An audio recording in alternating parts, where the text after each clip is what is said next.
A home minister being a gunda. He's a gunda. He's a challa. He's organized entire thing sitting here in 15 days. How to remove Trinamool Congress? How to attack them? Give the police personnel all power so that arrest them. Amit Shah has done it. Amit Shah has done it. All this illegal activity. নমস্কার, আমি আশিস সেনগুপ্ত, রাজনৈতিক বিশ্লেষক। শুনলেন তো, কল্যাণ মামলা লড়েন। কি চূড়ান্ত অসভ্যতামি করলেন উনি। আমাদের স্বরাষ্ট্রমন্ত্রীকে কি বললেন? জল্লাদ, ডার্টি ম্যান। ওনার রক্তে নাকি গুন্ডামি আছে, সরকারকে ব্যবহার করে গুন্ডামি করছেন। মানে এই ভাষায় দেশের স্বরাষ্ট্রমন্ত্রীকে, একজন সিনিয়র নেতাকে যা বললেন, সেটা আপনারা যদি চোখে না দেখতেন বিশ্বাস করা যায় না। উনি কোনো সাধারণ নেতাকর্মী না, সাধারণ নেতাকর্মী সমর্থক না তৃণমূলের, সেটা হলেও করা যায় না।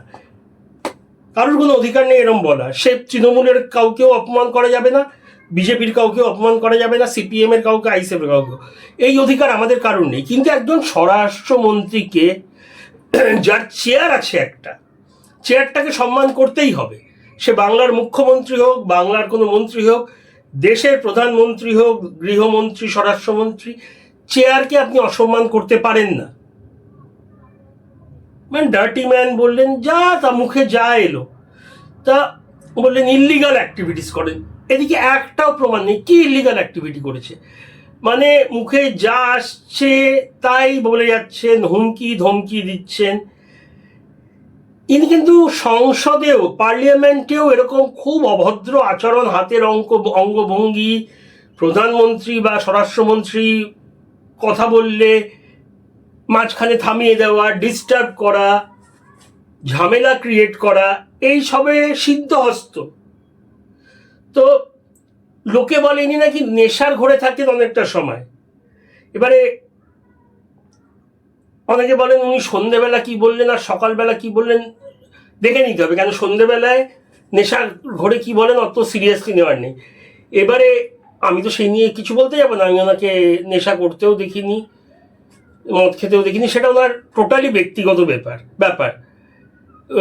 মানে নিজের ব্যবহার বাইরে প্রকাশ না করলে উনি কি করছেন, নেশা করছেন না, মদ খাচ্ছেন না, এটা নিয়ে কারোর কোনো কিছু বলার অধিকার নেই। একবার ওনাকে কিছুই আগেই দেখা গেছে, রাত্রিবেলা রাস্তায় সব প্রেসের সামনে দাঁড়িয়ে হাত পা নাড়িয়ে শুভেন্দু অধিকারী দাকে মারামারিতে চ্যালেঞ্জ করছেন। ভাবুন তো, একজন এত সিনিয়র, 64-66 বোধহয় বয়স হবে। ওনার ছেলেও তো অনেক বয়স মানে 35-36 মতো। তো ওনার নিশ্চয়ই 63-64 বয়স হবে। এরকম একটা লোক রাস্তায় দাঁড়িয়ে লাফালাফি করে বিরোধী দলনেতাকে মারামারি করতে চ্যালেঞ্জ করা, তুই তোকারি করা। মানে অনেকেই বলছেন এক্সিট পোল দেখে মাথা পুরো খারাপ হয়ে গেছে, কারণ এক্সিট পোলগুলো সব দেখাচ্ছে তৃণমূল হারছে। কিন্তু এটাও সত্যি, এক্সিট পোল 2021-এ, 2024-এ, 2021-এ হারায়নি, তৃণমূলকে অনেক কম সিট দিয়েছিল, কিন্তু তৃণমূল বিপুলভাবে জিতেছিল।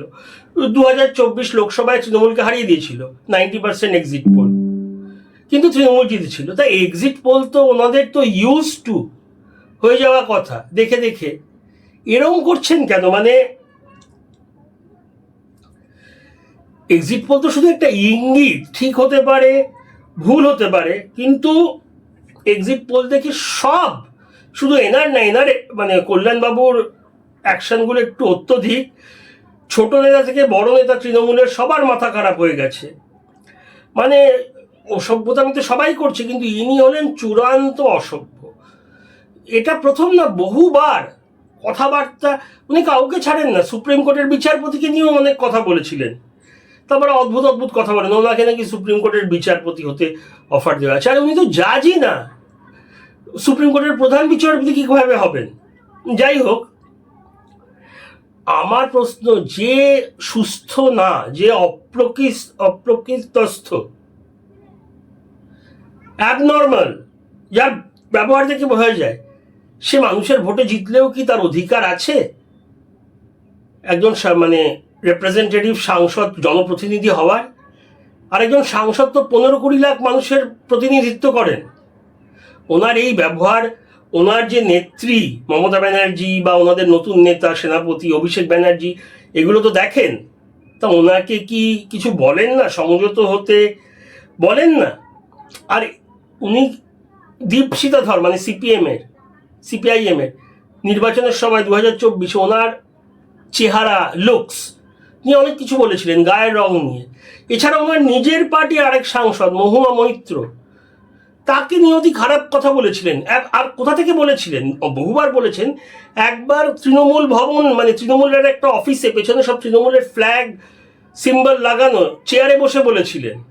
তা ওনাকে কেন কন্ট্রোল করছে না? ভোটে 4 তারিখ যে কেউ জিততে পারে, ওই এক্সিট পোল দেখে জেতাহারা বলা যায় না।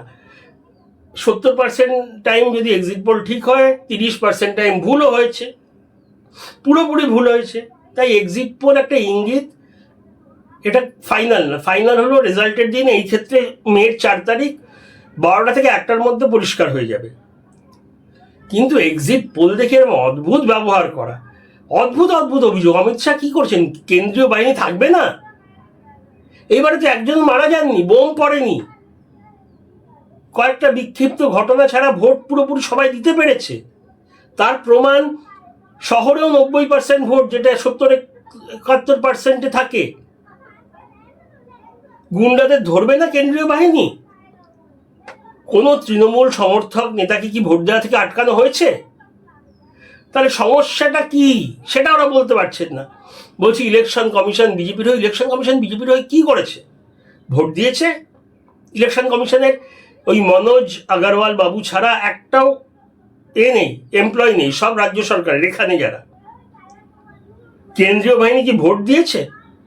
আপনাদের মধ্যে কেউ আছেন যাকে কেন্দ্রীয় বাহিনী সোজাসুজি বা ইঙ্গিত দিয়েছে যে বিজেপিকে ভোট দাও? একজনও আছে? এত মিথ্যে ন্যারেটিভ ছড়িয়েছে, তো তবুও নেই। ভোটের পরেও মানে একজন সাংসদ কিভাবে এগুলো বলেন? কেউ বলছেন অমিত শাহকে রেসপেক্ট দিতে হবে, মাননীয় অমিত শাহ এরকম, কেউ বলছে না। নিন্দে করুন, ভাষাটার জ্ঞান রাখুন। জল্লাদ মানে কি, ক্রিমিনাল মানে কি, রক্তে গুন্ডামি আছে এগুলো মানে কি? যদি কেউ মমতা ব্যানার্জি নিয়ে বা চন্দ্রিমা দিকে নিয়ে বা শশী দিকে নিয়ে ম্যাডামকে নিয়ে বলতো, তখনই কিন্তু ফিমেল কার্ড, মহিলা কার্ড খেলা শুরু হয়ে যেত। আর আপনারা অতি অকথ্য ভাষায় অপমান করেন। আমার মনে হয় স্বয়ং মমতা ব্যানার্জির, কারণ কল্যাণ ব্যানার্জি একটা খুবই উঁচু নেতা, উনি একজন খুবই উঁচু দরের নেতা তৃণমূলের, এতবারের সাংসদ। তো মমতা ব্যানার্জির নিজের দেখা উচিত এবং কোনো অ্যাকশন নেওয়া উচিত, এটাই আমার মনে হয়। আপনারা আপনাদের মতামত জানাবেন, আর যদি প্রতিবেদন ভালো লাগে সাবস্ক্রাইব করবেন। অনেক অনেক ধন্যবাদ। জয় হিন্দ, টাটা।